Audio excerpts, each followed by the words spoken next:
Hi guys, today our discussion about First World War. Okay, तो first world war में हमें देखना है कि क्या क्या उसके कॉजेज थे, ठीक है, कौन कौन से कॉजेज हैं, जैसे कि और इंस्टेंट कॉज क्या था ये भी देखना है, ठीक है ना, किन किन देशों के बीच में हुआ, कैसे कैसे देश एक के बाद एक आते गए। हालांकि ये काफ़ी बड़ा डिस्कशन है काफ़ी, लेकिन इसको मैं ब्रीफ करने की कोशिश करूँगा। तो देखिए कॉजेज क्या क्या हैं इसके कॉजेज। तो कॉजेज सबसे पहले है आर्म रेस, ठीक है ना, आर्म रेस बोलो तो या वीपन रेस, ठीक है ना, आर्म को वीपन भी बोलते हैं, आर्म रेस, ठीक है। सीक्रेट पैक्ट्स, दूसरा है सीक्रेट पैक्ट। तो सीक्रेट पैक्ट्स में देखिए कुछ देशों के बीच में सीक्रेट पैक्ट हुए जिसकी वजह से भी फर्स्ट वर्ल्ड वॉर हुआ। ये कहा जाता है कोलोनाइजेशन, औपनिवेशीकरण। औपनिवेशीकरण यानी कि जैसे साम्राज्यवाद जो है, ठीक है, ज़्यादा से ज़्यादा जैसे कोई भी देश ये चाहता था कि मेरी कॉलोनीज जो हैं या मेरा मार्केट तमाम देशों में हो, मेरे आसपास के देशों में हो और ओवरसीज सात समुंदर पार भी हो। ये कोलोनाइजेशन की रीज़न बना देशों के बीच में। अब कोई दूसरे देश में भी चाहता होगा तो इसको मैं एक एक करके जो है एक्सप्लेन करूँगा। आइडियोलॉजिकल डिफरेंसेस, देशों के बीच में आइडियोलॉजीज का भी डिफरेंस होता है। कोई जो है मतलब ये समाजवाद को फॉलो करता है, यानी कि सोशलिज्म को, कोई जो है आपका कम्युनिज्म को फॉलो करता है, कोई जो है लिबरल होता है, कोई डेमोक्रेट्स होते हैं, ठीक है ना, और कोई जो है राजशाही में विश्वास रखता है, राजतंत्र में। तो ये भी देखना। और फिर एक स्टैंड कॉज है जो तात्क्षणिक कारण यानी कि तत्कालिक कारण क्या था ये भी हमें देखना है। तो सबसे पहले है ऐसे फर्स्ट वर्ल्ड वॉर है। फर्स्ट वर्ल्ड वॉर में सबसे पहले हमें देखना है आर्म रेस।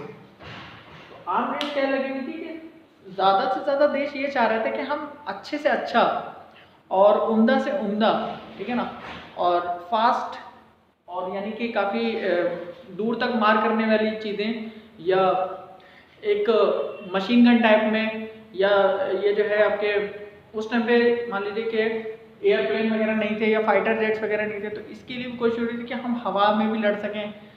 और उस वक्त जो थी यानी कि पानी पे शक्ति जो होती थी, जिसकी पानी पे बड़ी शक्ति है वही बड़ी शक्ति माना जाता था, ठीक है ना।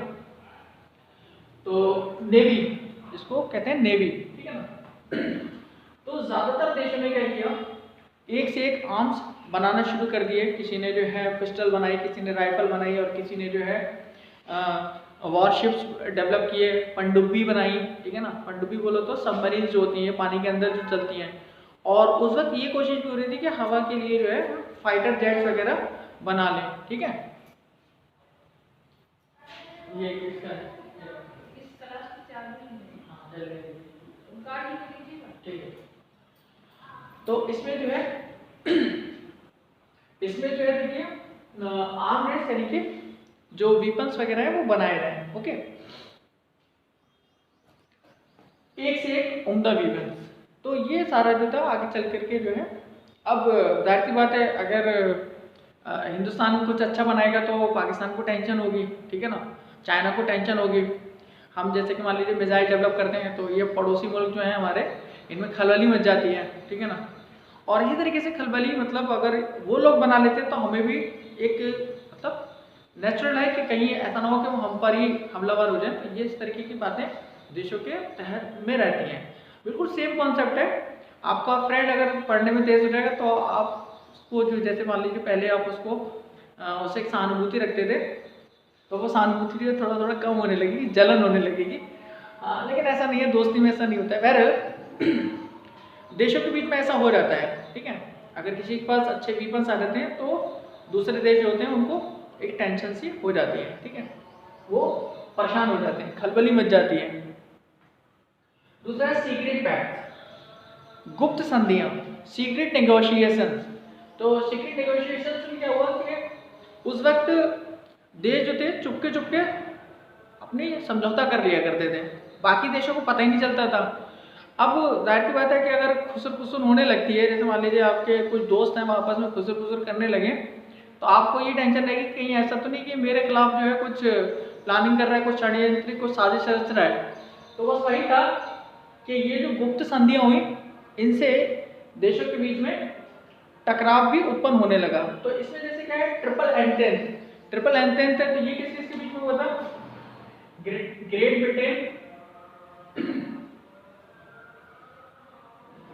ब्रिटेन है, आपका फ्रांस है, इंटेंट वर्ड जो है आपका फ्रेंची है, ट्रिपल एंटेंट मतलब एक तरीके से कॉर्डियल या फ्रेंडशिप जो होती है, ठीक है, और एंड रशिया, सोवियत रशिया, ठीक है ना।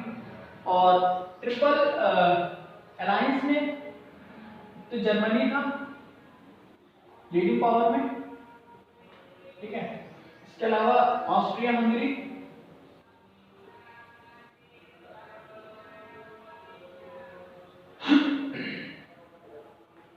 और इटली,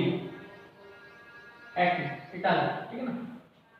तो ये सारे देश, उनके बीच में जो ट्रिपल एंटेंट था, उसी वक्त ट्रिपल अलायंस भी हुआ। तो अब ये तो पता चल ही गया था कि हाँ ये लोग मिले हैं, लेकिन किस मकसद से मिले हैं ये नहीं पता चल पाया। तो अब ये आपस में दोस्त हो गए, ठीक है ना। वैसे तो पॉलिटिक्स में कोई किसी का दोस्त नहीं होता है, सबका जब तक मतलब रहता है तभी तक दोस्ती रहती है, चाहे वो इंटरनल पॉलिटिक्स हो या दो देशों के बीच में इंटरनेशनल पॉलिटिक्स हो, या स्टेट की पॉलिटिक्स हो, या फिर आपके लोकल रीजन की पॉलिटिक्स हो। कोई भी पॉलिटिक्स हो, तो कोई पॉलिटिक्स में कोई किसी का ना दुश्मन है ना ही कोई किसी का दोस्त है। ये एक फिलोसफर ने कहा है। सबसे बड़ी चीज़ होती है कि अपना मकसद क्या है, अपना मतलब जब तक है तभी तक दोस्ती है, मतलब निकल गया तो समझ एक तरीके से दुश्मनी ही शुरू हो जाती है। तो ये ग्रेटर ब्रिटेन, फ्रांस और रशिया जो थे आपस में दोस्त हो गए, और जर्मनी, ऑस्ट्रिया हंगरी, ये एक ही कंट्री है, मतलब किंगडम था ये, और इटली, ये तीनों आपस में दोस्त हो गए। तो अब इनके बीच में आपकी बात है टकराव होना तय है, माहौल बनने लगा है, ठीक है ना। अभी हुआ नहीं है लेकिन होगा। तो ये फर्स्ट वर्ल्ड वॉर के रीजन माने गए, फर्स्ट वर्ल्ड वॉर यानी कि इसको फर्स्ट वर्ल्ड वॉर क्यों कहा गया, पहला वैश्विक युद्ध या सांसारिक क्यों कहा गया? इसलिए कहा गया कि इसमें एक देशों का बड़ा तबका जो है इसमें इन्वॉल्व हो गया था, ठीक है ना, शामिल था।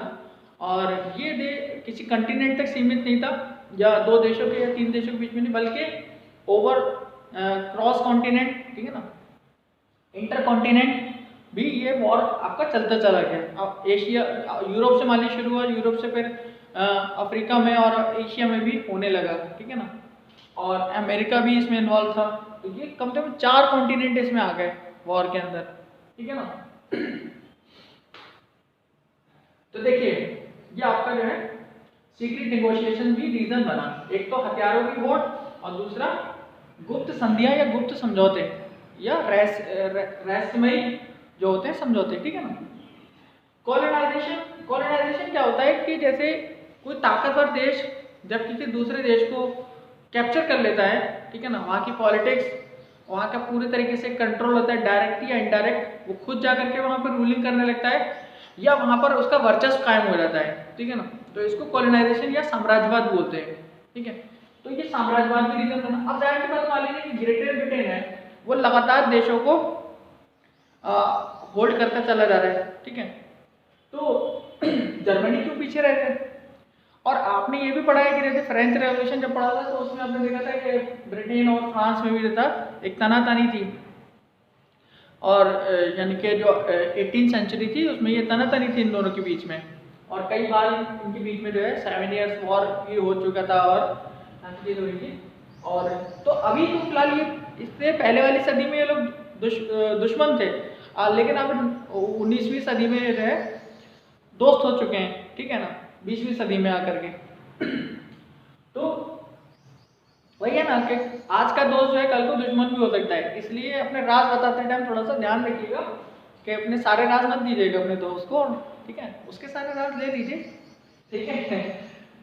तो ये आपका, और इसी तरीके से जर्मनी, ऑस्ट्रिया, इटली में भी जो था एक पैक्ट हो गया था कि कहीं ये लोग हमलावर हो तो यार हमारा साथ दे देना, इस तरीके की बात हो गई थी। फिर अभी मेरा कॉलोनाइजेशन का था, तो अब जैसे कि ग्रेट ब्रिटेन भी अपना साम्राज्य बढ़ा रहा है और इधर जर्मनी, ऑस्ट्रिया, हंगरी भी साम्राज्य बढ़ा रहे हैं, या फ्रांस भी साम्राज्य बना रहा है, तो इनमें कहीं ना कहीं आपस में तनातनी हो सकती है। अब ये है कि कौन किसकी साइड जाएगा, तो उससे एक अलायंस बन जाएगा।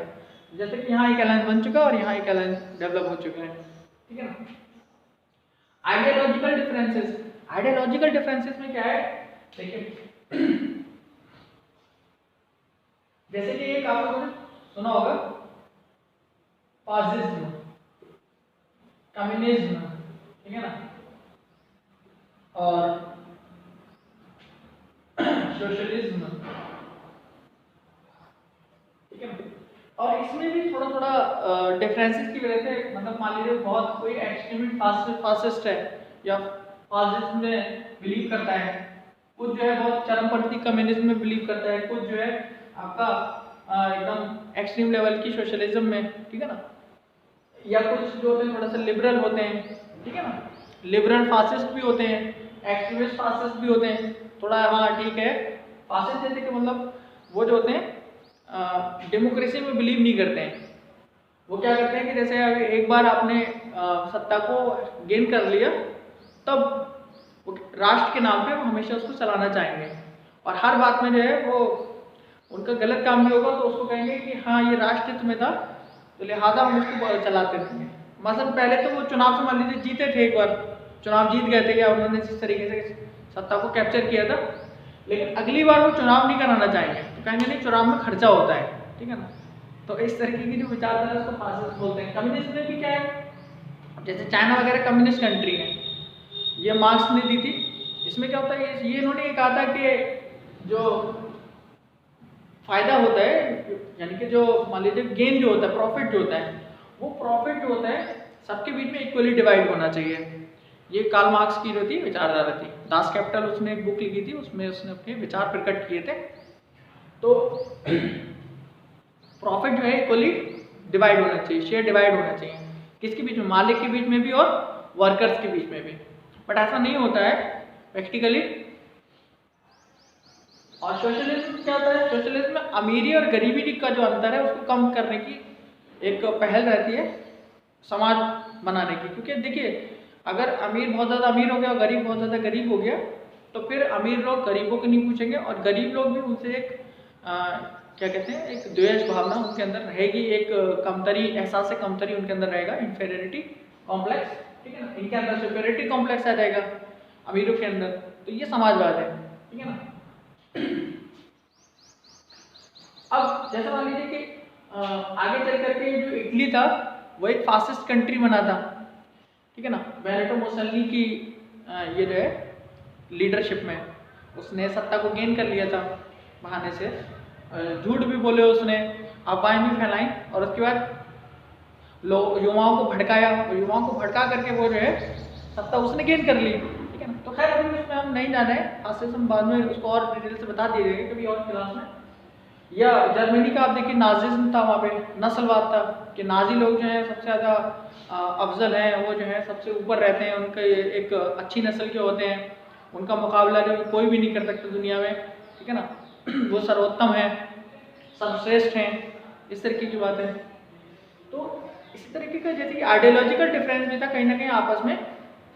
अब देखिए जर्मनी और इटली की जो विचारधारा है काफ़ी ज़्यादा मिलती जुलती हैं, तो लिहाजा अब ये जो है कहीं ना कहीं एक हो जाएंगे।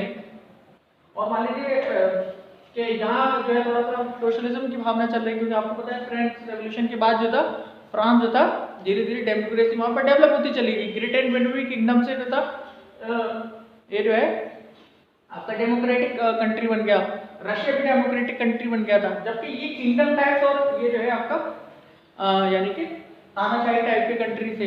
तो आइडियोलॉजिकल डिफरेंसेस भी क्या है, कहीं ना कहीं जो है वॉर का रीजन बना है, ओके। अब सबसे मेन कॉज है इंस्टेंट कॉज, वो तत्कालिक वजह क्या थी, ठीक है ना, एकदम उसी वक्त क्या वजह रही जिसकी वजह से जो है वॉर फूट पड़ा। तो यहाँ से आपका जो है कहानी शुरू होती है, और वो कहानी क्या है, ठीक है, एक कंट्री है ऑस्ट्रिया हंगरी, ठीक है ना। तो इस ऑस्ट्रिया हंगरी ने क्या किया कि इसके बगल में एक कंट्री था सर्बिया, ठीक है, पड़ोस में एक कंट्री था सर्बिया। तो सर्बिया से इन्होंने अटैक किया, सर्बिया में एक किंगडम था, ठीक है ना। उस पर अटैक करके इन्होंने, वो छोटा सा किंगडम था, उसको इन्होंने अटैक करके क्या किया, उसका एक इलाका बोस्निया हर्जेगोविना, ठीक है ना,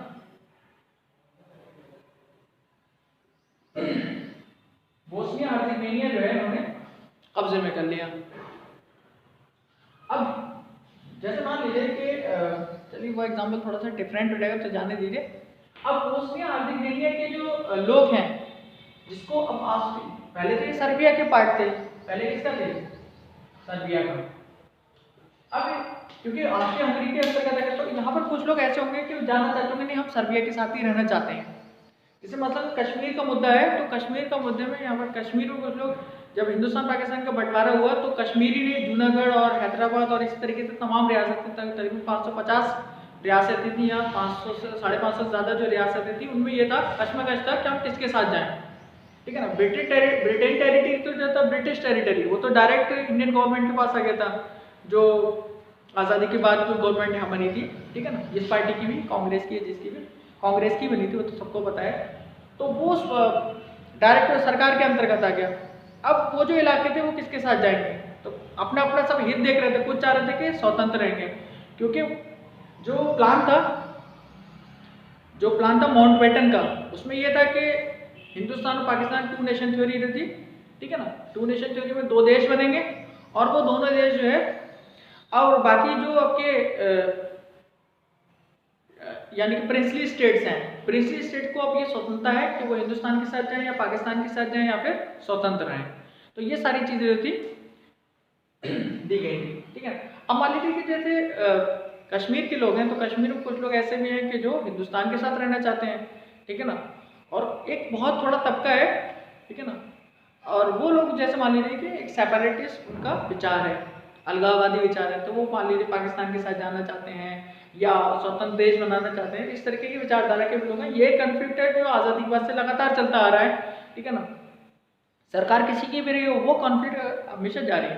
तो वही चीज़ यहाँ पर भी है कि बोस्निया हर्जेगोविना के, देखिए मैं इंडिया का एग्जांपल इसलिए ले रहा हूँ, ठीक है ना, मुझे इंडिया की पॉलिटिक्स से बहुत ज़्यादा कोई सरोकार नहीं है, हाँ ठीक है, मेरा देश है, मैं इसके साथ पूरी सहानुभूति रखता हूँ, ठीक है, लेकिन पॉलिटिक्स में मैं किसी का पार्ट नहीं लेने वाला, ना किसी पार्टी का। हाँ, मैं एग्जांपल ले लेके आपको समझाता रहूँगा, और अगर किसी को लग रहा है कि मैं कुछ किसी का पार्ट ले रहा हूँ, तो वो मुझे मतलब मुझसे डिबेट कर सकता है, ठीक है ना, लड़ना नहीं है, ठीक है, लड़ाई से क्या फ़ायदा, कुछ हासिल होने वाला है नहीं। तो अगर आपको लग रहा है कि मैंने कुछ गलत बोला है तो मुझे कमेंट करके मुझे सुझाइए, तो मैं उसको ठीक करूँगा, ठीक है ना, डिबेट डिस्कशन कर सकते हैं, कोई बुराई नहीं है। तो बोस्निया हर्जेगोविना में कुछ लोग ऐसे थे कि जो सर्बिया के साथ जाना चाहते थे, तो इन्होंने एक ग्रुप बना लिया, इस ग्रुप का नाम क्या था, ब्लैक हैंड, ठीक है, ठीक है ना, हाँ ब्लैक हैंड। अब एक बार तो और मैं आपको कहना चाहूँगा कि वैसे भी पॉलिटिक्स में आप किसी का पार्ट ना ले तो ज़्यादा बेटर है, आप न्यूट्रल रहिए, ठीक है, चीज़ों को समझते रहिए, देखते रहिए, सारी जानकारी रखिए, कुछ बोलिए मत, जिस दिन बोलेंगे उस दिन बुरे बन जाएंगे, ठीक है ना। तो आप सारी जानकारी रखिए, और जानकारी रखना अच्छी बात होती है, ओके। तो ब्लैक हैंड वाला जो ग्रुप था, अब क्या हुआ कि ऑस्ट्रिया का जो राजकुमार था, जिसका नाम था फ्रांस फर्नांडिस, तो फ्रांस फर्नांडिस जो था, उसका मन हुआ कि मैं छुट्टियों में घूमने जाऊंगा, और कहाँ, बोस्निया, वहाँ पे कुछ होंगे हिल स्टेशन या कुछ इस तरीके के पिकनिक स्पॉट्स होंगे जहाँ पे घूमना चाह रहा था। तो और ये बात तय थी कि हाँ यहाँ पे कुछ लोग हैं जो इनके दुश्मन है, ऑस्ट्रिया से दुश्मनी रखते हैं, ऑस्ट्रिया हंगरी से। तो उन्होंने टारगेट पे रख रखा था फ्रांस फर्नांडिस को कि हमें मौका मिलेगा तो इसको, राजकुमार को हम खत्म कर देंगे, इनकी राजशाही खत्म हो जाएगी, इनकी जो एक राजशाही चली आ रही है। तो क्या होता है किंगडम्स में, क्या होता है कि भाई जो डिसेंडेंट्स होते हैं उनको मिलती है, राजा के बाद जो सत्ता होती है उनके राजकुमारों को मिलती है, राजकुमारियों को मिलती है, इनके खानदान वालों को, उनके घर वालों को। तो उन्होंने कहा कि नहीं, हम राजकुमार को मार देंगे और सारे जड़ खत्म कर देंगे, बदला भी ले लेंगे। तो जब ये बोस्निया, ऑस्ट्रिया हंगरी का राजकुमार जो बोस्निया हर्जेगोविना गया, तो उसमें पहले भी एक बार हमले हो चुके थे, लेकिन वो बच गया था। तो एक बार जब हमला हुआ, अब देखिए इन्होंने प्लानिंग करी कि हम उससे जो है राजकुमार को टारगेट करेंगे। ये लोग अपने, अब जैसे राजकुमार उसकी बहुत हाई सिक्योरिटी होती है राजकुमारों की, और पता ही है कि जो लीडर्स होते हैं उनको कितना ज़्यादा प्रोटेक्शन दिया जाता है, Z+ सिक्योरिटी और Y+ सिक्योरिटी और ये सिक्योरिटी वो सिक्योरिटी, VIP VVIP सिक्योरिटीज दी जाती है। अच्छी बात है, नेताओं को देना भी चाहिए, ठीक है ना, क्योंकि वो हमारे देश का नेतृत्व कर रहे हैं, ठीक है ना, या किसी भी देश का नेतृत्व कर रहे हैं, तो उन्हें सिक्योरिटी मिलना चाहिए, ठीक है ना। लेकिन बहुत ज़्यादा प्रिविलेज देना ये थोड़ा सा जो है सही नहीं है। हाँ, तो इसका भी ख्याल रखना चाहिए कि मतलब देश हित के नाम पे आपको लूटने लगे, ये चीज़ नहीं होना चाहिए। बराबर।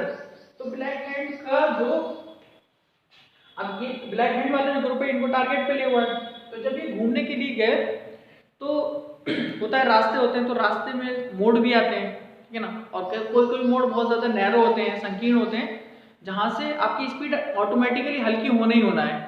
पता है कि मोड़ पे हम लोग क्या करते हैं, टर्न पे गाड़ी को हल्का कर लेते हैं।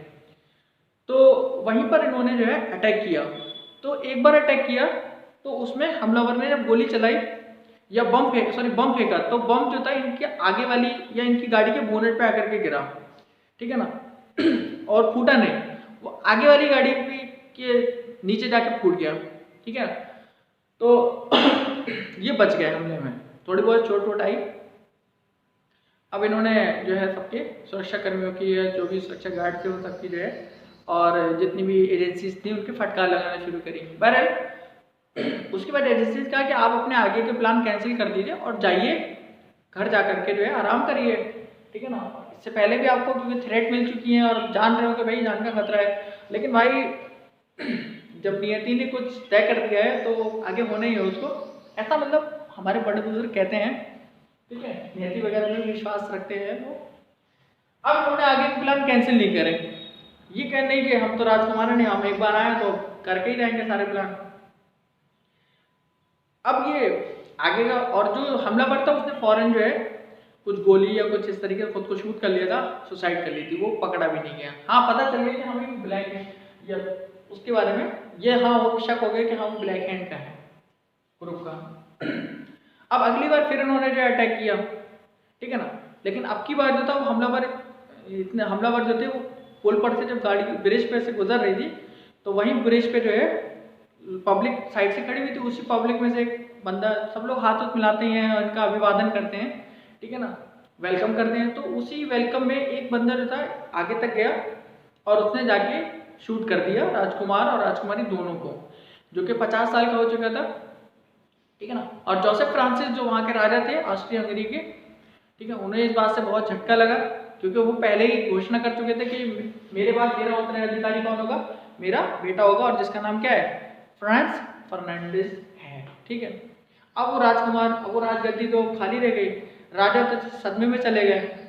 लेकिन क्या हुआ कि राजा ने तो ये कहा कि नीति का मतलब अब राजकुमार की हत्या हो चुकी है, राजकुमारी की भी हत्या हो चुकी है, यानी उनकी पत्नी की, ठीक है ना। तो राजा ने तो ये कहा कि भाई अब जो हो गया सो हो गया, अब जाने वाला तो आएगा नहीं, नियति ने जो किया, नियति का फैसला है, हम इसमें सब्र कर लेते हैं, ठीक है ना, आगे लड़ाई झगड़ा हम नहीं करेंगे, कोई भी बस खाली समझौता कर लेते हैं। लेकिन उन वहाँ के जो रक्षा मंत्री थे, उनके जो सलाहकार थे, उन्होंने उनको जो है चढ़ा दिया कि नहीं आपको बदला तो लेना चाहिए और इस तरीके से कंडीशंस रखिए। शक जो है सर्बिया पे गया कि सर्बिया इन्वॉल्व है इसमें, जाहिर सी बात है इनके पास हथियार कहाँ से आए, इनके पास मतलब इतने संसाधन कहाँ से आए कि इतने बड़े राजकुमार को आप जो है कि हत्या की साजिश रच देते हो। तो जाहिर सी बात है जैसे इंडिया में कोई कुछ होता है तो पाकिस्तान में उसका हाथ रहता है, ठीक है ना, पाकिस्तान का उसमें हाथ रहता है, ठीक है। और ये कई बार प्रूफ भी हो चुका है और कई बार सिर्फ शक रहता है और आगे चल करके प्रूफ हो जाता है ये। तो वही चीज़ है कि सर्बिया पे शक गया। अब इसने ऑस्ट्रिया हंगरी ने क्या किया, इन पे 10 अपमानजनक संधियां थोप दी, ठीक है ना। बातचीत हुई और बातचीत के बाद ये तय हुआ कि आप ये 10 हमारे जो पैक्ट है इनको मानिए, ठीक है ना, इन शर्तों को मानिए। तो वो जो कंडीशन थी टू मच ह्यूमिलेटिंग, ठीक है ना, और too much insulting for Serbia, Serbia के लिए बहुत अपमानजनक थी। और जाहिर सी बात है वो सलाहकार और वो जो उनके रक्षा मंत्री थे उन्होंने बनाई होंगी, जो कि कहीं ना कहीं अपना मतलब देख रहे होंगे कि चलो राजा को युद्ध में लगा करके, ठीक है, अपनी पॉलिटिक्स में आगे आ जाएंगे फेस में।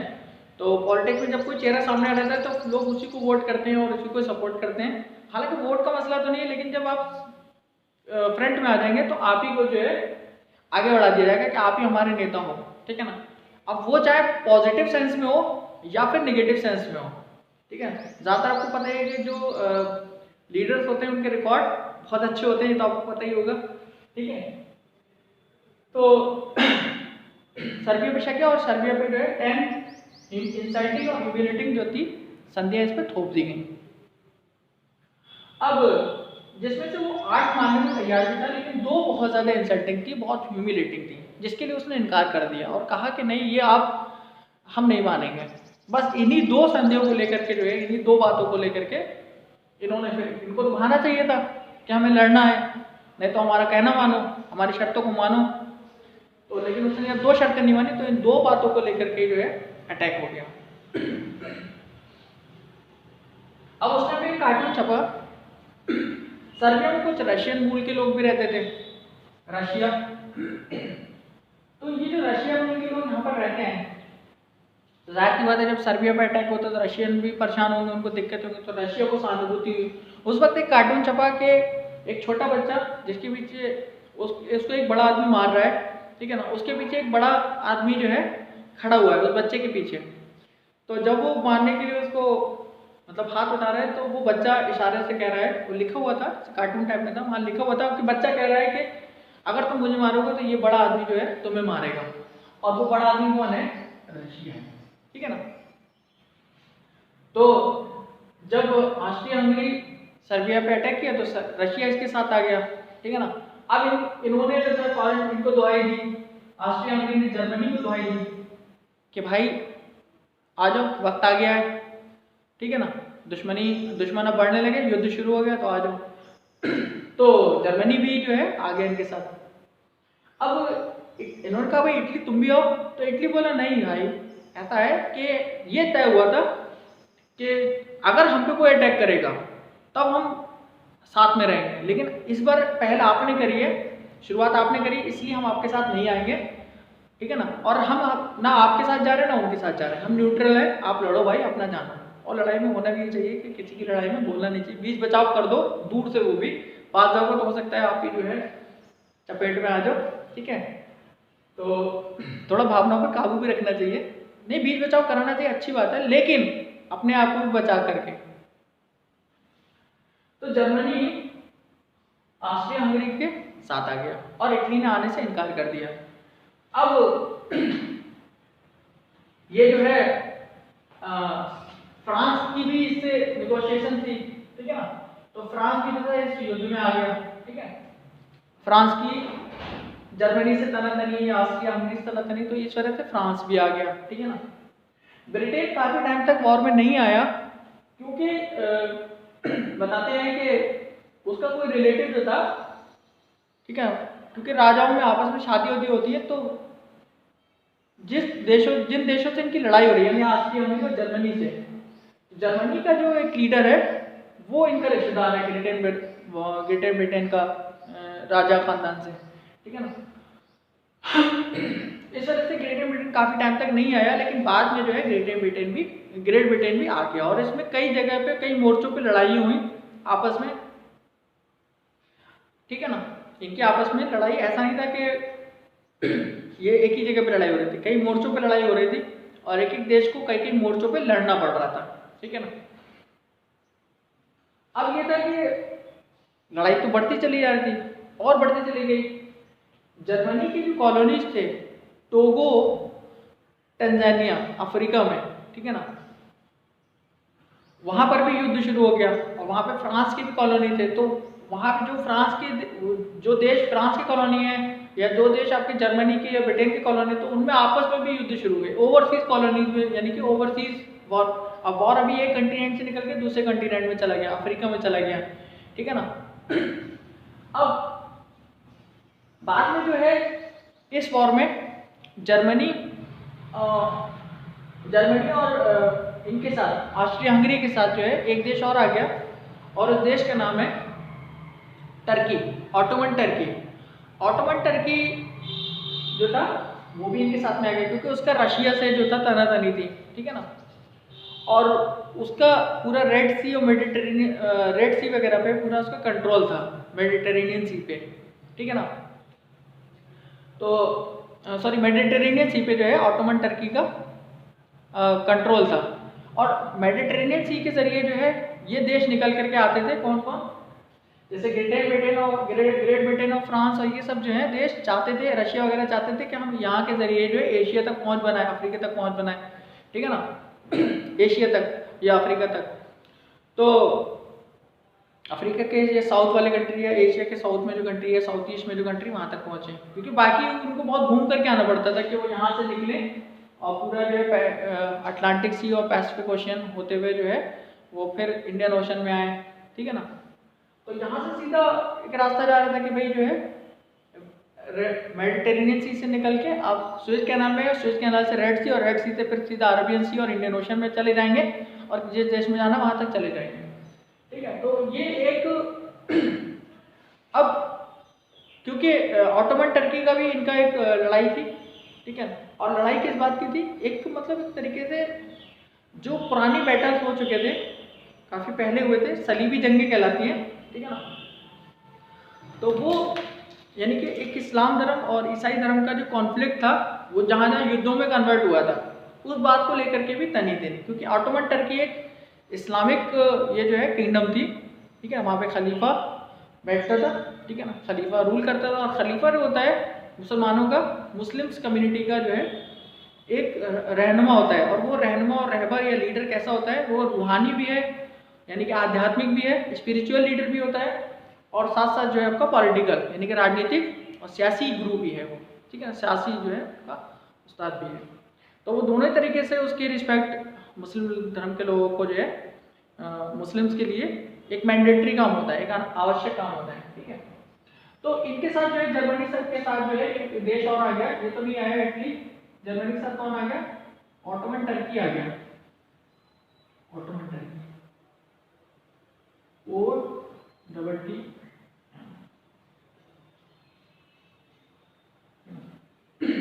इसका वैसे तो नाम उस्मानिया तुर्की है, लेकिन इंग्लिश में इसको ऑटोमन या ओथमान, ठीक है ना, क्योंकि इंग्लिश लोग प्रोनाउंस करने में थोड़ा सा गड़बड़ कर देते हैं, उनके लिए वो सही होता है, लेकिन हम लोग के हिसाब से वो बिगड़ जाता है हिंदुस्तान या फिर अरब कंट्रीज़ के लिए, अरबियन कंट्रीज़ के लिए, ठीक है ना। तो उस्मानिया तुर्की है जिसको वो ऑटोमन टर्की बोलते हैं, तो इसलिए ऑटोमन टर्की आपको मिलेगा। ये भी एक बड़ा किंगडम था और इसने भी काफ़ी टेरिटरी में कंट्रोल कर रखा था। वो पूरे एशिया के कुछ कंट्री, टर्की और उसके आसपास के रीजन जैसे इराक और सीरिया और जॉर्डन और ये सऊदी अरब, ये सब जो ऑटोमन टर्की में थे। ओमान, मस्कट, दुबई वही बने आज देश, ठीक है ना। उधर आपका लीबिया, ठीक है ना, सूडान और मिस्र, ये सब ऑटोमन टर्की के देश थे, ठीक है। और मोरक्को वगैरह वगैरह बहुत सारे कंट्री थे ऑटोमन टर्की के थे। तो ये भी वॉर में, इसके आने से जो है वॉर और लंबा खींचता चला गया, ठीक है। अब इसमें मेन बात ये आती है कि भाई वॉर खत्म कैसे हो, ये लोग लड़ तो रहे थे, अब इनको टेंशन नहीं थी खत्म कैसे हो, कोई बहाना मिल नहीं रहा था खत्म करने का। इन्होंने कोशिश करी कि जो है अमेरिका आ जाए, तो अमेरिका ने शुरू में कह दिया कि भाई हमें इस बात वॉर में नहीं आना है, क्योंकि हम किसी की बुराई नहीं लेंगे, हम बिजनेस माइंडेड लोग हैं, हमें सिर्फ फायदा चाहिए। और उसको तो फायदा हो ही रहा था, वो तो इनको भी हथियार बेच रहा था, इनको भी हथियार बेच रहा था, ठीक है ना। तो अमेरिका को तो फायदा था, जितना लंबा युद्ध खींचेगा उसको उतने गेन होगा, उसको प्रॉफिट होगा, और सब उसके कर्जदार हो जाएंगे, और लड़ के क्या होती है, ताकत कम हो जाती है। तो बहरहाल अब इस तरीके से जो है अमेरिका जो था युद्ध में नहीं आया। उस वक्त पानी पे दो बड़ी ताकतें थी, ग्रेट ब्रिटेन और एक जर्मनी। तो ऐसा हुआ कि जब जो नेवी पे लड़ाई हो रही थी वहाँ पर ये था कि वॉरशिप्स आपस में लड़ रहे थे, तो इसी धोखे में क्या हुआ, इन्होंने जर्मनी के जो जंगी बेड़े थे, जंगी जहाज थे, उन्होंने एक लूसीटैनिया नाम का जो एक शिप था उसको डुबो दिया, जो कि एक अमेरिकन शिप था, ठीक है ना। वो जा रहा था, उसको डुबो दिया इन्होंने, ये समझ करके कि वो जो है इनकी पनडुब्बी ने डुबो दिया था या इनके जहाज ने डुबो दिया था लूसीटैनिया को। तो लूसीटैनिया में क्योंकि अमेरिकी यात्री काफ़ी मात्रा में सवार थे, तकरीबन 250 या 300 यात्री हैं उसमें, तो उसमें या 250-300 यात्री सिर्फ किसके थे, 200 से ऊपर 250 मान लीजिए, ये थे किसके, अमेरिकन नागरिक थे, अमेरिकन सिटीजन थे, तो अमेरिका इस बात से बहुत दुखी हुआ और आज और उसने जर्मनी को जो है थ्रेट देना शुरू कर दी। तो जर्मनी ने माफ़ी मांग ली और कहा कि नहीं, धोखे में हो गया ऐसा, आगे से ऐसा नहीं होगा। अब जर्मनी ने जब ऐसा कहा तो फिर क्या हुआ कि इन लोगों को मौका मिल गया, ब्रिटेन और फ्रांस वगैरह इन सबको मौका मिले कि इन्होंने क्या किया कि अब ये बहुत ज़्यादा आक्रामक हो गए, लड़ने लगे, क्योंकि वो ये देखता था कि कहीं कोई सिटीजनशिप ये तो नहीं है, यानी कि नागरिकों का जहाज तो नहीं है जिसमें लोग सवार हैं, ठीक है ना। अब वो देख रहा है इतनी देर में ये आकर के मार के चले गए, तो बड़ा टेंशन में। अब उसने भी कहा हटाओ, देखा जाएगा, वो तो ऐसा है कि 100 में 1000 में कोई एक शिप होगा, वो हो गया तो फिर बाद में देखा जाएगा। जर्मनी ने ऐसा सोचा, फिर वो अपने आक्रामक मूड में, वो भी अपने मूड में आ गया, ये जो मूड में आ गया कौन, जर्मनी, कि नहीं भैया अब डिफेंसिव नहीं, आक्रामक होकर ही लड़ो, देखा जाएगा कोई नागरिक जहाज आए या ना आए, हमें नहीं लेना, हम कोई अपनी जान थोड़ी ना कमाएंगे। तो जर्मनी जब आक्रामक हुआ तो जो है इस तरीके से लड़ने लगा। अब उसने क्या किया कि उसने कहा कि अमेरिका को कैसे जो है ठिकाने लगाया जाए। जर्मनी ने अमेरिका को ठिकाने लगाने सोची और उसने एक सीक्रेट खत लिखा, किसको, मैक्सिको को। मैक्सिको एक देश है अमेरिका का पड़ोसी। आप लोगों ने पिछले डोनाल्ड ट्रंप के चुनाव में सुना भी होगा उसका नाम। डोनाल्ड ट्रंप ने कहा था कि हम जो ये जो है मैक्सिकन जो लोग हैं उनको यहाँ पर आने से रोकेंगे और एक वॉल बनाएंगे, दीवार बनाएंगे, बाउंड्री, मतलब क्लियर बाउंड्री बनाएंगे, ठीक है ना। कभी कभी देशों के बीच में सिर्फ एक बफर जोन होता है और उसके बाद LAC या LOC आपने देखा सुना होगा, वहाँ पर कोई भी जो है बाउंड्री नहीं है, बल्कि सिर्फ एक जोन है और ये कहते हैं कि यहाँ तक इंडिया, फिर यहाँ से जो आपका मतलब पाकिस्तान शुरू हो जाएगा या चीन शुरू हो जाएगा, हिंदुस्तान के इधर से आगे चीन, फिर आके कभी कभी लड़ाइयाँ भी होती हैं। खैर उसको देखिए, मेन मुद्दा ये है कि मैक्सिको को इसने एक खत लिखा और इससे कहा कि भाई आप अमेरिका पे अटैक कर दो, ठीक है ना, आपका दुश्मन भी है, हम आपको सपोर्ट करेंगे। वो खत जो था वो कहीं रास्ते में पकड़ा गया, ठीक है ना, काफ़ी कोडिंग और रहस्यमय भाषा में लिखा हुआ था, गुप्त भाषा में, लेकिन उसको जब पढ़ा गया, डिकोड करा गया, तो ये कहा गया कि जर्मनी के कारस्तानी और जर्मनी का हो सकता है कि वो जर्मनी पे इल्ज़ाम ही लगा दिया हो झूठा।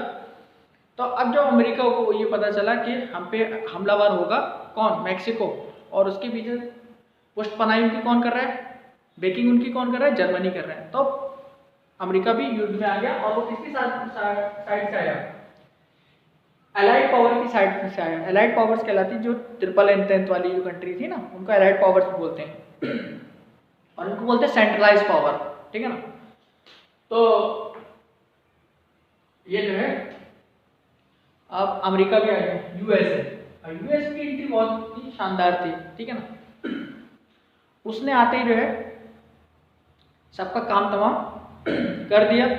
और ये एलाइड पावर्स, नहीं मान लीजिए जर्मनी बहुत अच्छा लड़ रहा था, लेकिन जर्मनी को अब जर्मनी की फौजें पीछे हटी, ठीक है ना, और ये फौजें जो थी इन्होंने सबको खदेड़ दिया, ठीक है। और ऑटोमन टर्की पूरी तरीके से हारा, ठीक है। जर्मनी की जो इकोनॉमिक हालत थी बहुत खस्ता हो चुकी थी, वो पूरी तरीके से बर्बाद हो गया। वहाँ पे भूखमरी और बीमारी और ये जो है बेरोजगारी बहुत बड़े पैमाने पर फैली। ये हालत हो गई थी कि लोग अपने गलों में पट्टा टांग करके घूमते थे कि भाई हमें कुछ काम दे दो, ठीक है ना, हम कुछ भी करने को तैयार हैं। महंगाई इस कदर पहुँच गई थी कि बैलगाड़ी में पैसा भर करके ले जाइए तो 1 किलो प्याज नहीं खरीद पाएंगे, ठीक है ना, या टमाटर, ठीक है ना, पेट्रोल नहीं डलवा पाएंगे, ठीक है, पूरी बैग भर के ले जाएंगे मान लीजिए, ठीक है ना। तो इस तरीके का हालात, और ऐसा सिर्फ ऐसा नहीं जर्मनी के साथ हुआ, एलाइड पावर्स ने एक ये किया कि जर्मनी पे जो है बहुत सारी इस पे जब बाद में युद्ध खत्म हो गया तो जर्मनी के ऊपर बहुत सारा इन्होंने जो है शर्तें थोप दी, बहुत कंडीशन ह्यूमिलेटिंग और इंसल्टिंग जो है इसके ऊपर ये जो कंडीशंस लगा दी, ओके। इस तरीके से जो है, और ऑटोमन टर्की भी जब हारा तब उसका जो खलीफा था उसको डिपोज कर दिया गया, क्या वहाँ पर भी इंटरनल पॉलिटिक्स शुरू हुई, ठीक है ना, वहाँ पे लोकतंत्र की मांग उठने लगी। और इस तरीके से जो है ऑटोमन टर्की का जो बादशाह था उसको भी सत्ता गंवानी पड़ी, खलीफा जो था, ओके। तो इससे जो दुनिया भर के मुस्लिम थे उनको काफ़ी नाराज़गी का सामना करना पड़ा, ओके ना। तो बहरहाल सबके अपने अपने इंटरेस्ट थे जो कि पूरे भी नहीं हो पाए, पूरी तरीके से बर्बाद होने लगे। इसमें ये चीज़ खास, अब इसके इम्पैक्ट क्या क्या है, इसमें इम्पैक्ट यही है कि देश ज़्यादातर सब डिस्ट्रॉय हो गए, उनकी इकोनॉमी डिस्ट्रॉय हो गई, बड़े पैमाने पर जन धन की हानि हुई, लोग मारे गए, पैसा बर्बाद हुआ, ठीक है ना, और हासिल वसूल भी कुछ नहीं हुआ। तो ये सारी बातें हम उसमें लिख सकते हैं, ठीक है ना। अब इसमें अगर आपको कोई डाउट हो सकता है जल्दी में कुछ बातें छूट गई हो, तो आप बुक से स्टडी करें इसको, ठीक है ना। और ये स्टडी करने के बाद जो है आप अगर हिस्ट्री और ज्योग्राफी, हिस्ट्री वगैरह पढ़ेंगे, पॉलिटी, तो आपको और इंटरेस्ट आएगा। एक बार देखिएगा इसको, okay. That's enough for first word one, okay.